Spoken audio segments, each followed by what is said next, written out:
Awal mencuatnya kasus pembunuhan Brigadir J lalu tak lepas dari peran keluarga Nofriansah Yosua Huta Barat alias Brigadir J. Salah satu tante Brigadir J, Roslin Simanjuntak. Roslin Simanjuntak memberikan kesaksiannya saat pertama kali melihat jenazah Brigadir J yang tiba di rumah mereka di komplek perumahan guru SD di Sungai Bahar, Jambi.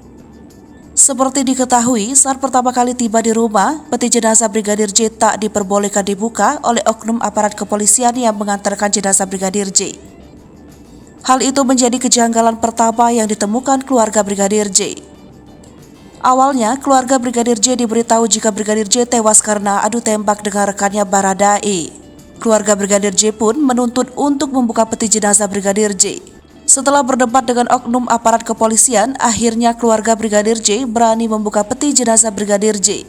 Keluarga menemukan keanehan saat pertama kali menemukan sejumlah luka janggal di jasad mendiang.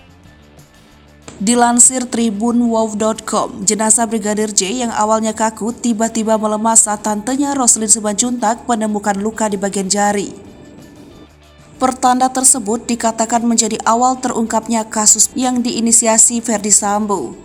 Roslin mengaku dikejutkan dengan tubuh Brigadir J yang tiba-tiba bisa digerakkan dengan mudah. Padahal jasad tersebut awalnya begitu kaku sampai lututnya tak bisa diluruskan, lantaran sudah tak bernyawa selama 2 hari. Hal ini bagi Roslin dianggap sebagai keajaiban Tuhan dan menjadi cara roh Brigadir J memberitahu keluarga tentang hal yang menimpanya. Roslin yang sangat dekat dengan Brigadir J sejak keponakannya masih kecil merasa seakan diminta langsung untuk memeriksa luka di tubuh mendiang. Sebelumnya, dengan berlinang air mata, Roslin meyakini bahwa Ros sang keponakan masih hidup dan ingin bicara kepadanya.